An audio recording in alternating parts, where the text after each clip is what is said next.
are the ones who really know what it's like to be trafficked. They are the ones that wear the shoes. They are the ones that have worn the shoes. They are the ones wearing the shoes.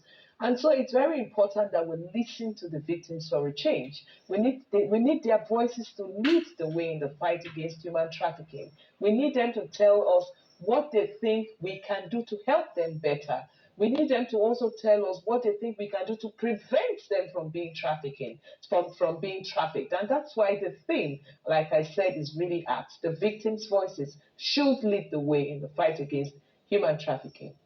Now, experiences have shown that rescuing the victims is as important as rehabilitation and reintegration. Now, how has the Trust Fund been able to respond in this regard? Absolutely. I mean, the first steps is to identify that a victim is a victim of trafficking. Because if you do not identify a traffic victim, then it will be very difficult to give that person the necessary help, care, and protection he or she needs. Of course, the trust fund is a fund that is given by way of small grants to NGOs. About 50 countries in the world benefit from this trust fund, and 3,500 victims benefit from this trust fund. They are given medical assistance, they are given humanitarian assistance, as well as financial assistance. Social media is another platform used by traffickers. What is the United Nations body you chair? What does it do about this and other sources of conveyance like transport owners, airliners, and the likes?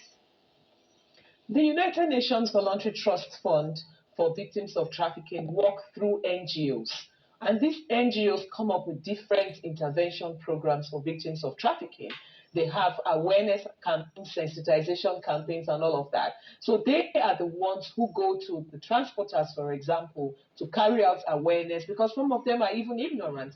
They have these days, they waybill victims of trafficking. There's someone who puts little children in a bus, stop them off with the bus, and they deliver the children at the bus park for someone to come and take them away. So some of them don't really understand what's going on, while some of them do understand what's going on. So it's the NGOs come up with different programs of awareness, sensitization, rehabilitation of victims, humanitarian support, financial support, and all of that. And so they get little grants, small grants as they call it, from the United Nations Voluntary Trust Fund to ensure that all of these things you've raised are taken care of by the NGOs.